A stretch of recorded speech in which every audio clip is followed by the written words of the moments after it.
All right, let's go ahead and get started. All right, thanks for joining us for our webinar on the new growth playbook for virtual sales enablement. As always, this webinar will be recorded and we'll be sending out a copy of the recording as well as the slide deck in the next 24 hours. Also, just a reminder, if you have any questions, feel free to drop them in the Q&A and we'll kind of just ask those as we go along.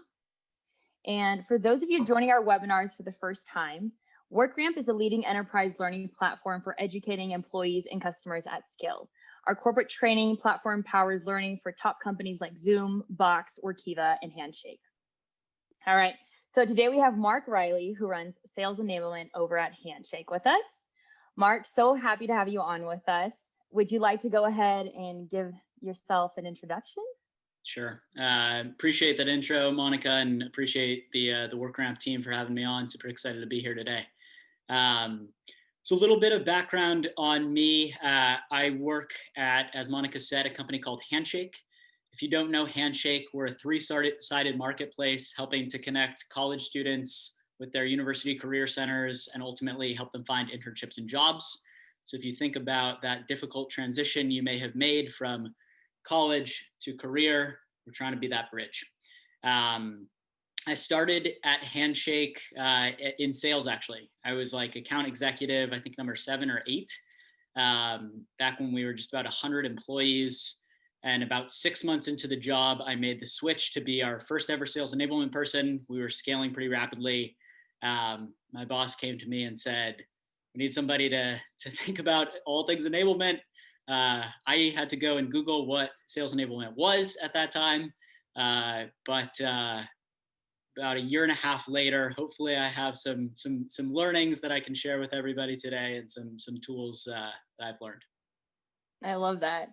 So just a little bit more about your journey. So just some things here. What are one of your first initiatives in sales enablement? And was there any low-hanging fruit you focused on first? Yeah, so the first task for me was actually making battle cards. So for all the sales enablement people on the line, you probably have close relationships with product marketing. So at the time at Handshake, we didn't really have product marketing. And so it kind of fell on me to make those first couple battle cards, which was an experience in collaboration, in design, in rolling it out. So that was kind of the first thing I actually produced and gave to the team and trained the team on. And then the other thing I focused on a lot, and this happens, I think, a lot during internal transitions at companies, was I talked to a lot of people.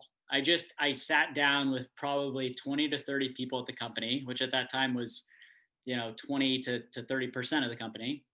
And I said, what do you think the sales team needs to know? What are the gaps today? And how do you think I'm going to be the most successful? And I use the same template for all the conversations. And obviously I received different answers from people in kind of different roles, different departments. Reps said different things than their managers, who said a different thing than VP, who said a different thing than marketing. And that's something I think I'll probably talk a lot about today, is bringing all of that together. But Right. that listening tour was super impactful for me to kind of get a footing. Right. So then how do you know which enablement process to focus on and optimize? I think it came out of those conversations for me. It came out of hearing, especially from sales managers and sales reps, about what they needed. And then I think there were classifications that I made in terms of urgency and the timeline to complete those things. Like, is this our number one priority? Do we need to do it right now? Is this a longer term priority, and is it going to take longer? And then another thing I think I'll talk a lot about is this a continuing priority? Like, the battle Right. cards were something that I could kind of do, release, train on, and iterate a little bit, but it was a one-time type of deal. Versus there's a lot of trainings that I will do repetitively and kind of iterate over time. And so for me, it was learning about kind of the urgency and the timeline to be able to complete those things. Right. That goes into my next question. So hindsight's 2020. Are there any other initiatives you wish you would have taken on earlier? Yeah. Initiatives is interesting. I think from my perspective, I wish I had put blockers up a little bit. again, talking to sales enablement people on the line, I think a lot of times, especially if you're at an organization where you're the first sales enablement person, people don't always know what it was. It was like me. I went and I Googled what sales enablement was. And so right away, in the first couple weeks and months, a lot of people were giving me their responsibilities that they didn't necessarily want to do anymore. And How I was kind of fun. like, yeah, how fun. And I was like, yes, yes, yes, I'm gonna eat this up, give it all to me. And then like Yeah. 3 months into it, I'm like, wait, hold on. I have a lot of things going on in a lot of different places, and not a lot of them are actually addressing what I think this job is supposed to be. And so I think I would have created more of a, here's my charter, here's what I'm working on, here's how to come to me to ask for things, here's my scope, and disseminated that better to the team and said, Yeah. here's how to use me, here's how to request things from me. But all those things that you don't want to do anymore, maybe don't just give them to me. So then what would you say are your top 5 must-haves in your job right now? Top 5 must-haves. This could be a lot. So number one, like a top 10. Top 10. Yeah. So I'll go through them. So the first one is communication. The second is regular cadence. The third is buy-in. The fourth is on hiring and being involved in that process. And the fifth is adaptability. So I can talk about those at a high level really quick. Communication. I think for sales enablement at Handshake, at least, it is so critical to have broad, open, multi-channeled lines of communication with so many different departments, so many different people, and be really focused on nurturing and maintaining those relationships. And again, I think we can talk about this more as we go on, but that's, I think, first and foremost, if I'm not a good communicator or things aren't coming to me, then I'm not going to do well at my job. Right. The second thing being cadence for training. So I think this is a thing that I inherited a little bit, and it's one of the biggest, I think, advantages that I had when I started was we already had a weekly all sales team meeting that ran for 50 minutes. We call it Whiteboard Wednesday, every Wednesday. And it's a mandatory meeting. Everyone has to come. Every week it's a little bit different. We have themes, but I had that system in place wherein I could have a time to insert trainings and updates. And I think that was super critical for me to just have that time already on the calendar. The third, buy-in, manager buy-in, VP buy-in, reps buy-in, marketing buy-in. I think it goes back to communication, where people need to know what you're doing and you need to know what they're doing. Like, right. If I could boil down sales enablement to one thing, it's I need to know what they're doing. They need to know what I'm doing. Hiring involvement, we can talk about a little bit more, but super involved with that. And then adaptability is something I think for everybody in the line in the last 7 or 8 months has been huge. I think it probably transcends role here, but the ability to go to work from home, the ability to be adaptable to technical glitches, right. The ability to adapt in your role itself. I think all those things are huge. Yeah, to touch on with the hiring, I thought that was really interesting when we did our dry run and we were talking about this. You pointed that out and I was like, wow, I never even thought about that, but it makes total sense for enablement to be involved in the hiring process. One of the questions that I was thinking of is, what are some characteristics or things, one, why do you want to be part of the hiring process? And then 2, are there certain things that you're looking for that you can tell, since you are already in enablement, you train people all the time, that kind of stand out and tell me, okay, this person's actually going to do a great job. This person's probably going to struggle. Yeah. So a couple things on that. First of all, why I want, and I would say need to be involved. I do have an innate desire where I love interviewing. I don't know if everybody has this, but it's just a weird thing about me. I love interviewing. I like came from sales. I like meeting new people. I like asking them questions. I like being curious with them. I like having them ask me questions. I love that debrief room where like maybe it's split and the next person to speak is gonna get this person the job or not. Like, you can really advocate for or against somebody. And it has, I would argue, the most tangible result to a company is how you hire. So I take a huge pride in hiring. I think for sales enablement in particular, you think about who often interviews, and let's just take like an enterprise sales rep. So you think about that panel. So that panel typically could be sales manager, obviously would be the hiring manager. It maybe is like the VP or CRO. Maybe that's the last round interview. Maybe they have a conversation with somebody who would be horizontal to them, so another AE.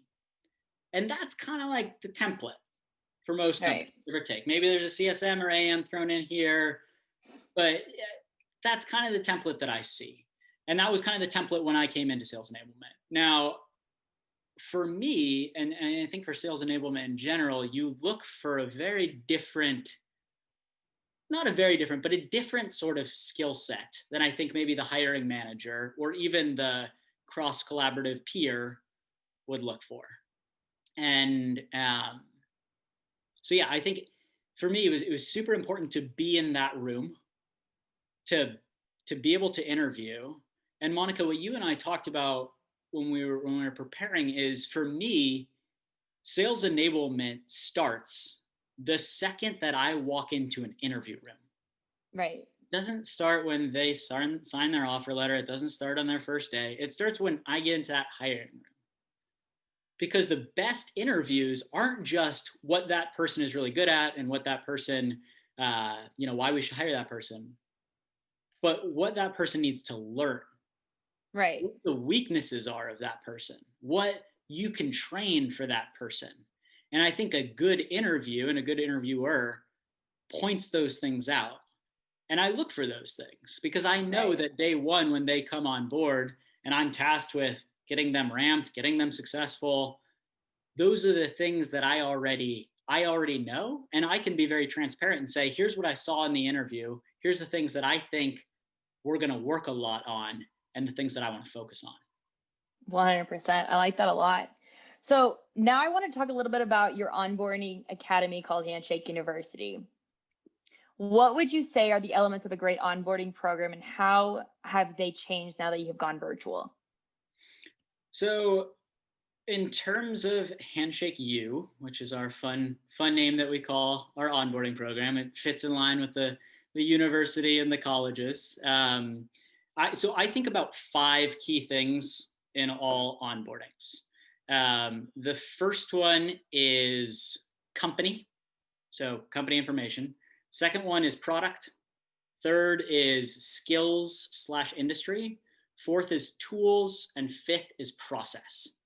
And that's kind of the framework in which I look at all onboarding.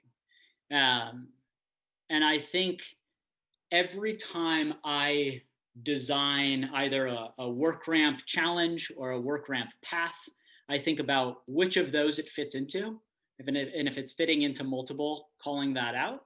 And every time I'm developing a live training, I'm thinking about where that fits in. And I like to call those things out to reps when they're starting off, and say, here are the 5 things that kind of this Handshake U is going to teach you. We might over-index on some, we might under-index on others based on some of those things. Maybe we know about the person, maybe the SDR is different from the enterprise AE, maybe the manager's a little bit different, but that's kind of the comprehensive umbrella of what I look at. Right. So this next question is something actually we get a lot. How is onboarding enterprise AEs different from all other sales onboarding, like SDR onboarding? And do you have any quick tips you can share with us today? Yeah, I think it's harder. I think it's more difficult a lot of times to onboard enterprise AEs, because a lot of times they come in with a preconceived notion of maybe how they can be successful. And that's probably why you hired them, was they were successful in their last role. And that's, and they know that, and you probably know that, and they come on board and they kind of have that in the back of their mind. I think for enterprise AEs, what I think about a lot is I need to get manager buy-in. And I need to be very, very explicit with their manager about what they need to know, what the manager is going to be teaching, and how that transition is going to look. And make sure when that manager is having one-on-ones in the first couple of weeks, that manager is constantly asking, how are things going? How's the onboarding? This is super important. The other thing we do at Handshake that I think some companies do is we tie, especially with enterprise AEs, their performance throughout our certifications to their comp plan. So their ramping period and the way they get paid out is actually based on their performance during onboarding. So it'll be certification scores. It'll be once the certifications are over, it'll be activity levels. So all those things that we're teaching have a measurable impact on what at the end of the day we know enterprise AEs care about, which is money. Yeah. So like if you can make it the incentive that we know that they want and infuse that in, it helps me show the importance and show why they should care. Right. I think one of the things you touched on, which we'll talk more about later, is the manager buy-in and how important that is. So I'm really excited to talk more about that. So when you started on enablement, you were mainly focused on onboarding, but then COVID hit, and like everyone else, you had to put a hold on hiring. So my question to you is, how has Handshake pivoted since the pandemic and working from home? Yeah, so let's back up to a time that feels ages ago. March, a time. That was this year. It was this year. So beginning of March, we were opening an office in New York City, and we had a new manager out there, and she had just hired her first, I think 5 enterprise AEs, and they were going to come out to SF. First week of March, they booked their tickets. We're good to go. We're planning everything. We're scheduling it. It's all good. I think second week of March, this is like March 8th. I was actually in Dallas for training, and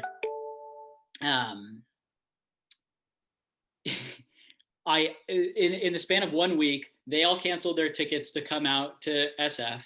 I booked a ticket to go to New York City. I canceled that 24 hours later. And then we decided the whole thing was going to be virtual. So like March 16th happens, we have an all virtual onboarding class, and it's 2 things, right? It's the first time we're doing ever a virtual onboarding, and it's the first time this manager's ever onboarding somebody for Handshake. It's like their first time as a team. So it's a lot. And it was actually, I think, really exciting because it allowed us to totally rethink the game plan. And then there was no panic in there. There was. You're telling me you did not panic like everybody else did. I think what happens is like leading up to it, there were nerves, and then you get in the room and you realize you have a really good manager who's advocating. You hired the right people who are excited to learn. The people also are not stupid. They're understanding that it's a pandemic. Right. And you get to rethink things and have it be fun, and everybody's in it together. So yeah, I mean, there was an element of panic before. I would say during and in the midst of it, it's kind of like when you're, you're doing something for the first time and you're kind of in that flow state. Right. I found that for sure. And then we hired that class. We had one other class start right at the beginning of April, and then we shut off hiring. And this was where this transition took place, because my job went from about 50 to 60% of my time being spent on onboarding to now, what am I doing? What am I using that time for? How am I being effective? What is my role now? Like, am I going to have to Google sales enablement again? Because arguably half my job now is not going to happen for the foreseeable future. And so the last 6 or 7 months, I've really had to rethink what I'm doing and what my role is. Right. So, all right. So now moving on to discussing Handshake's remote enablement playbook. Mark, what would you say is your philosophy around remote enablement? Yeah. So when I think about remote enablement,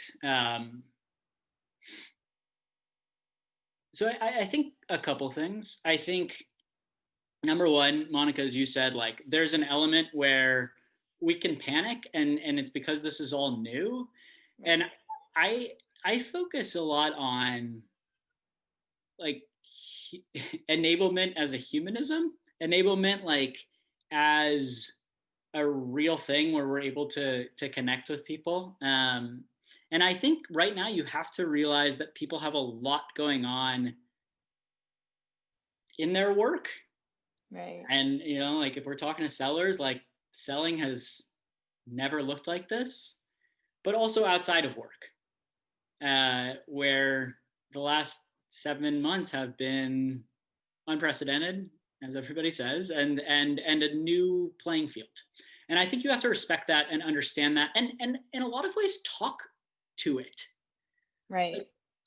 I don't shy away from, at the beginning of these Wednesday sessions, these Wednesday meetings, like you do a quick check-in. You say, how's everybody doing? Like you try to keep a positive light on things, but you don't ignore that it's been challenging. And so I think that's the first thing I think about with remote enablement is just like, let's be human about it. Let's be real about it. I think that's fair. I mean, Yeah. with everything going on, I think it's really easy to get caught up in everything and just making money. We'll just kind of want to push out these people of just, is my microphone? I think your audio is going in and out. It was coming from your computer there. Yeah. No, can hear you now. Now. See, this is what we're talking about. Virtual microphones, Zoom. It's not always the easiest. Every time. Can you hear me? I can hear you. No, but what I was saying to that point was, I was just saying is that like a lot of people are just kind of trying to push out, these robots of salespeople to just kind of like do this, this, and this. But it's like we have to be human about it, like you mentioned, and understand that there's something going on and kind of making sure do that quick check-in at the beginning. So I love that you mentioned that. Yep, exactly. And I think at the end of the day, happy reps are successful reps. Happy workers are successful workers. So you gotta think about that. And before you think about any training, before you think about rolling out anything, like you gotta address that. Right. You gotta address the fundamental elephant in the proverbial Zoom room here of like, mics aren't always gonna work. It can be awkward to be on video. Like all these things are true, and we're all facing them together. Right. So you mentioned the happy reps. What have you found that makes your reps happy? Because I feel like creating a culture of learning is pretty difficult. So what have you found that has helped? Yeah. I think some of it is organic. I think I have an advantage at my company where I work with superb, awesome, fun, driven people who create a lot of it like on their own. Right. And I think we also at Handshake are blessed with managers who allow that and encourage that and get involved in that. And it's horizontal and it's organic. I think from a learning perspective and an enablement perspective in general, keeping people motivated, like I think about what was going on in April, May, and June. And I think like that was the time where at Handshake, everybody was working from home. We weren't onboarding new people. People weren't getting responses to their emails. All the deals were falling through. Like, and it was a time where it's like, what are we going to do? And at Handshake, what we did and kind of what I did from an enablement perspective is I said, our sales for the next 3 months might suck. What we can focus on is learning. What we can focus on is going into WorkRamp and doing a challenge. What we can focus on is listening to more gong calls. What we can focus on is during this time, making ourselves better. People are always asking this question during COVID and during quarantine, like what hobbies have you picked up? And it's kind of like, what are you learning? What are you learning in your job? It's the same thing. And I think being able to articulate that to our managers, to our VP, to our CEO of like, this is a time for learning and development. Let's really lean into this. Got buy-in, and in a lot of ways kept people active and motivated and productive. Right. So then, to some of the things that you're building out, would you mind sharing some of the things you've been building out before and after COVID? For sure. So I focus a little bit more on post-COVID. So what we did related to that was Handshake as a business has always been touting the advantages of digitally recruiting college students. So instead of like going to a sweaty gymnasium career fair, you can actually get in touch with them digitally, which kind of would have been nice to have. Yeah, makes a little bit of sense. So we were always on this train of like, let's do things digitally. COVID hits, colleges don't really know what they're going to do. They shut down. A lot of college students go home. And for the first time in what feels like the entire history of college recruiting, like you couldn't go on campus anymore. You couldn't go to that sweaty gymnasium. And I talk about that because that was fundamental to what we started training on. And this is where I talk about, collaboration with marketing during this time was huge because they were putting together webinars on going to our companies and talking to them about how to recruit digitally for the first time. Now, this was something that we'd always talked about and we talked about during onboarding and all that. But now there's a total game shift in the conversation that AEs were having of, you can recruit digitally with Handshake and we have all these tools to like, how do you actually do it? Right. And there was a gap in our reps' knowledge of like, how do you actually do it? And, taking it out of the context of Handshake for a second, I think what I would recommend for a lot of enablement people is like, what I did to create a lot of trainings during that time, and I think we had 5 certifications, we had quizzes, we had a lot of different learning and development activities during that time, was I followed what other people in the company were doing. I kept my ear to the ground and I said, marketing just did a webinar on 7 ways to be better at recruiting digitally. I want our reps to know those 7 things so that when the customer ultimately calls them after that webinar, they have a really sophisticated, mature, and compelling talk track to talk to. Right. So we actually got a couple questions in. Are you ready for this? I'm ready. I'll give them to you back to back. Okay. Okay. How are you thinking about synthesizing the sales floor learning that's no longer a reality in the virtual world? Synthesizing sales floor. I was like, I hope I said that right. No, I'm curious about that word synthesizing. I think let's take the question, and if anyone who wants to write it, maybe if you could clarify what you mean by synthesizing. But I think I think about it in terms of tenured reps and then new reps. And I'm happy to say we've actually started hiring again. So I'm back on the onboarding train. So for new reps, what I think right now is more critical than ever is a very, very, very prescriptive onboarding. Right. And a very prescriptive, here's what you should be doing almost every minute of every day for the first 3 to 4 weeks. So I think that in terms of new reps, in terms of synthesizing, and then for more tenured reps, I think I think it all comes back to communication and cadence. I think it comes back to how are reps getting the information that they need, and is enablement creating channels to make that really easy? Right. Like, is that something reps complain about or don't even think about because it's ingrained in them?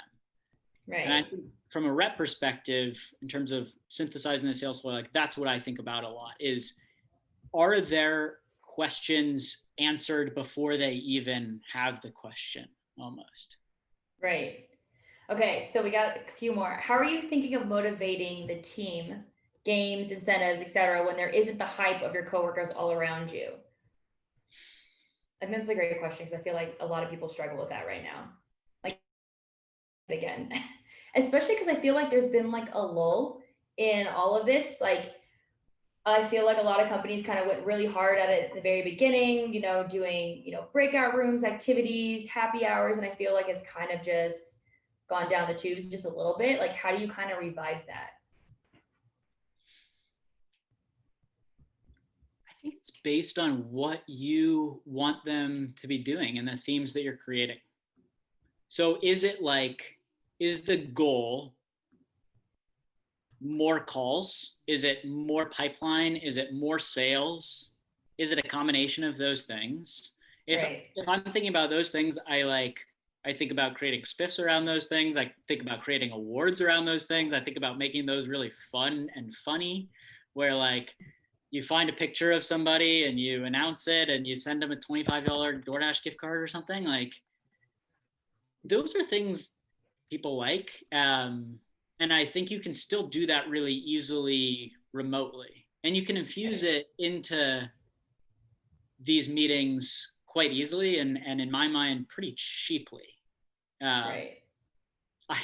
It's funny, I had a survey that I had sent out.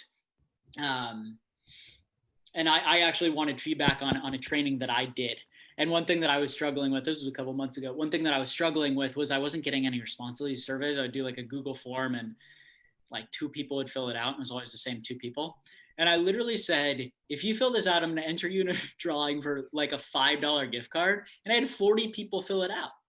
That's amazing. And it's like $5, like no big deal. But I think, again, like knowing the audience and knowing who I am and who I was as an AE, like competition, competitive, they don't really care how much a lot of times, just like there's something. A lot of times in my trainings, I'm like 10 points for you. And like people freak out. They're like 10 points. What do I get to do with these points? Like train and I think incentivize based on those things. And I think those things keep things really lively and fun. Right. You mentioned certifications. How did you go about building out 5+ trainings and certification paths in just a few weeks? Yeah. So again, it was like we were switching to digital. We knew we had to train the team on it. We knew that there weren't a ton of activities going on amongst the teams. So it was a really good time for learning and development.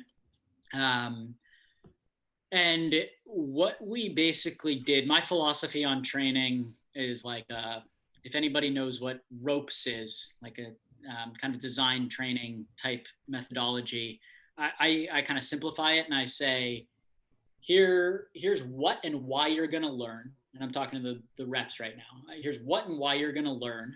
And you teach them it, and then you prove to them that they've done it. And I think all 3 elements of that are super, super crucial. I think a lot of times people focus too much on the proving it. And then like people don't do well and they're like, well, they screwed up. And it's like, well, maybe you didn't look at how you taught it and the context of why it's important. So I think with all my certifications and a lot of my trainings in general, like you got to tell them why. We're all adults. You got to tell them what is important about what they're going to learn and what they're going to be able to apply that to. Yeah. I've had a lot of enablement people tell me that if you don't give them the why, what's in it for them. So if you can kind of tell them, hey, this is going to help you make more money or help you do better in your job, give it to them straight. I mean, definitely makes a difference. And otherwise they see it as a test. They see it as another thing that they have to do. And worst of all, this is the worst thing that I ever hear from reps. They see it as not my job, right? Those 3 words, not my job. My job is to sell. My job is not to, do a certification. Those are the biggest red flag words that I could ever hear, right?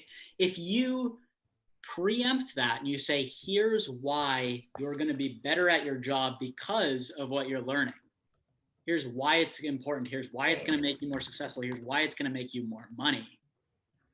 That I think is critical to the whole operation being successful. Got it. So could you tell me more about how you build out your content and getting buy-in as well, like with your leadership, managers, and reps? Yeah. I think this answer hinges a lot on, Monica, what you and your company does. So we use WorkRamp very heavily. Um, all these certifications that we're talking about took place through WorkRamp. All my onboarding certifications take place through WorkRamp. Um, we had 60 plus reps going through these certifications. And for most of them, it was um, them recording themselves actually running through a deck or giving a presentation. Mm-hmm. In the past, when I started, 7 people, you did those certifications live with typically the VP of sales and sometimes the CEO. Now we can't do that because there's 60 people. So what we did was we created these challenges in WorkRamp and we let people record themselves doing it. And then the other key element of it is this manager buy-in piece. So our managers listening to these, our managers aware that they're happening, our managers checking in with the reps who haven't done it.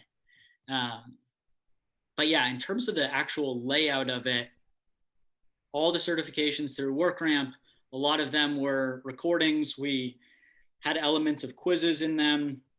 And then to kind of that structure that I laid out, what makes it really easy on WorkRamp is you can tell the why section. I like to tell that live and preempt and say, you're going to have a certification. Here's why you're going to learn it. Here's the outcome. We're going to have manager buy-in before that. So they're reinforcing it right afterwards. Then we teach it. We either teach it live or we teach it through WorkRamp. A lot of times we do both. So like we have a live training. Sometimes people are doing other things. So you also put it on WorkRamp so people can follow up. You give them additional resources. And then the third element of it, again, is prove to us that you've learned it, talk through it, have your own talk track, be confident, be compelling when you're presenting this. And let's make sure that Enablement, your manager, our VP is bought into how you're presenting it. Right. So you're building the content out, you're rolling it out and running these certifications within WorkRamp. What were the results of that? Really good. And it was again, this shift in what I was doing and what reps were doing with their time. So for reps, what it did was it made them a lot more capable about going and speaking to our market about this new reality. So it was, how do you do the digital recruiting? How do you recruit at schools that don't have career fairs anymore? We had a huge product release a couple months ago where we basically shifted our whole thing to virtual information sessions, virtual career fairs, virtual one-on-ones. So there was a ton of product knowledge to get out there too. And I think one of the toughest things in sales enablement too is like aligning the training to when it's going to be rolled out in product. Right. And so that was an interesting thing to balance, where we had slides and we had a deck of what it was going to be. It wasn't live yet, but we were hyping people up and they needed it. And then finally, when we released it, it was a little bit piecemeal how we released it. It wasn't just like all at once. And so you were kind of training on it as it came out and making sure those certifications were there. So that was kind of the feedback from our reps. And then obviously with I think people at the company thinking a lot more about learning and development, it became the type of thing where that then got visibility from my boss, who's our VP of sales, from his boss, who's our CEO, wanting to know what reps were doing, how they were spending their time, how they were bettering themselves. So I met with the CEO. I brought data from our WorkRamp certifications on completion rates, on accuracy on quizzes. I took screenshots. And it was, it went really well, right. Because I think, again, he was thinking about what can we do during this time, learning development, aligning ourselves around that. And so that there was kind of that built-in context for it. So I actually have a question that came in, and I'm sure you probably expected it. How do you avoid certification burnout?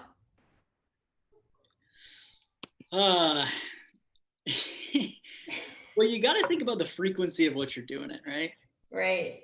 I mean, I think so often in enablement, we can say like, let's just certify on it. And like, I have people that I work with internally who are like, let's certify on this or let's certify on that. And And I think my job, a lot of times, the way I see my job is, again, I come at it from a rep's angle. I come at it from a rep's background. I was an AE here. I know what it's like to sell. I also know what it's like to be given tasks and have that little red flag go off where it's like, not my job. Like, I can't focus on my job when you're giving me these certifications. So the best advice I can give for certifications is think about the broad picture. Don't think about it, certifications, in terms of weeks or months. Think about it in terms of quarters. So most times we'll have at most one certification a quarter for our tenured reps, because again, we don't want them being burnt out on this. We also think about how much time that certification is going to take. Is it going to take 30 minutes? Is it going to take an hour? Is it going to take 5 hours? We place it strategically in the quarter. We're never going to put it at the end of the quarter. We're going to probably put it in the first month. And if it doesn't go in the first month, we probably will push it out. So I think thinking bigger picture about it is helpful. And then, yeah, going back to the context, like, I would argue that you're never going to get fatigue learning about how to be better at your job. So if you set up certifications as, this is a path, this is a way to get you to be better at your job, right? The right people are going to have the right buy-in. And to be honest, the wrong people are going to have the wrong buy-in. And it's a really easy way to wean people out. And I talked about enablement hiring. Enablement's also, I mean, it's a good way to be able to say this rep is not going to be successful. Yeah. I've been in a lot of those conversations, and it's not pleasant. It's not fun, but it's one of the key indicators of whether somebody's bought in or not, is whether they want to get better at their job or not. Right, 100%. So actually, this kind of goes into that. Now I want to talk briefly about motivation and motivating your reps and learners remotely. How do you increase motivation during low volume times? Yeah, so I think 2 things on this one. I think focus on top of funnel activities. Think about things you can control. You can't necessarily control. Sorry, I just got highlighted. I was looking at you, Monica, now. Like, there goes Monica. Think about the things you can control. Don't always think about, like, you can't always control, how many calls you're ultimately going to have. But what you can control is how many emails you're going to send out, and the quality of those emails. You can't always control the number of calls, but you can control the quality of those calls. So there's top of funnel metrics, I think, were things, especially in April, May, June, that we were looking at with a magnifying glass and making sure we're there. And I think the other thing that I would focus on for increasing motivation is remind people why they're there. Mm-hmm. Remind people why they're doing what they're doing. And I think about enablement as a humanism. Remind people why they're doing the job that they're doing. Remind them what the company mission is. Whatever your company's ethos, lean into that. Yep. So then how do you drive training engagement, and what's the right amount of time for meetings? I think that's big, because I feel like meetings can go on way too long, or you can just have way too many meetings in a day, and it's just, and I feel it. But yeah, what would you say? How would you drive training engagement, and what's the right amount of time for meetings? It's funny. I don't think that there's a hard and fast rule to it. I think it's thinking about the day in general and how you're breaking things up. I don't necessarily, I would argue with you a little bit, Monica, that, like, there's days where I'm on, the days that I feel like you just did are days where I'm back to back on Zooms and I don't have time between. Yes. But there are also days where I'm on 8 Zoom calls, but I have between 15 and 30 minutes between some of the calls, and it doesn't feel that bad. And this is another thing I hinge on in all my trainings is, like, give people room to think. Give them time to think. So honestly, like, I wouldn't be that scared about being on trainings from 8 a.m. to 5 p.m. with a new hire. And I don't think they should be either. But what I would think about with that is literally every probably 90 minutes having at least a 5 to 10 minute break. And I think if you shorten that, like, let's say, so I'll talk about Whiteboard Wednesdays again. This is our Wednesday meeting, 50 minutes. So I think about how we structure those meetings. The beginning, we're listening to music. I always play a warm-up song. This is something I think is kind of fun with Zoom, is you can listen to a warm-up song beforehand. And it's always a different song. We always get some comments. Sometimes we take requests. It's kind of fun. It gives people a lively little beginning to the meeting. That's probably the first 3 or 4 minutes when we're inevitably waiting for people to come on. And then it's some updates, it's what's going on, what's this event, all these type of things. And then it's like gets into the meat of the thing. But then you allow people to ask questions. You always pause. You make sure at like the 30-minute mark of that meeting, I'm pausing, questions, we're moderating. And then again, at the end, you're making sure there's time for them to perhaps prove what they've learned, either through questions or through, a quick poll in chat. I think I've never learned so much about Zoom as I have the last 7 months, but like we've had some of these meetings where there are like 200 chats, like people chatting in 200 times, and like it's fun and people are following alongside, and then there's reactions, and then we're doing breakout rooms. And I think there's just a lot of ways to actually make Zoom learning and meetings really fun. Right. So I had the person, they chatted back in about the synthesizing. So what they were mentioning is, how are you going to replace the sales floor learning from hear each other's calls live on the floor? Fun one. Monica, when you and I talked, I think I'd used the word osmosis. That like there's the natural element of osmosis that happens in the office. To the question, and then I want to make one more point about osmosis. To the question though, we utilize Gong super heavily. And so like people, especially when they're onboarding, are tasked with listening to between 10 Gong calls in their first week or two. We're giving them a library. We also have bi-weekly call reviews. So that's infused in our learning culture of being able to listen, give feedback, learn from those things. Managers are doing that as well, listening to calls, giving feedback, private feedback. So that's been a super, super important one. Through Slack, we have channels of like, I just had a really crappy call. Does anyone have advice for me? Or I had a really good call. Here's the link. Like, listen to it. Let's celebrate this win for a second. The other thing I wanted to say that I'd written down before, and we only have 10 minutes left, so I want to make sure it gets said, is I got a bit of a hot take that I was thinking about when I was preparing for this, which is that I think that sales enablement actually is the single biggest department or kind of role affected by the shift to working from home. Hot take. Right. I know. Right. Maybe we're all trying to claim that. But I do think like the synthesizing the sales floor is one thing. From a sales enablement perspective, like the thing that has been crazy for me has been, how do I now communicate with all the different people that I need to communicate with? And I used to communicate with them in very informal, and they thought it was informal. It was planned by me, but it was literally, I would stalk their calendar and I'd walk to the room where they were meeting in and talk to them in between and say, hey, did you finish that deck for that meeting that we have? Or how's that person onboarding? Or get those quick snippets.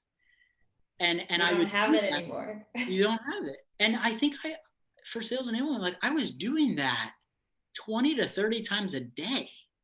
Those quick interactions where you're like checking in on something or giving a status update or making reminders. And you're doing that with reps, with managers, with VP, with marketing, with product, with insights, like all these different departments. And I think that's one of the things that I think a lot about is like, how do I synthesize and make sure that I know everything that's going on? And then in turn, my reps know it, right? Right.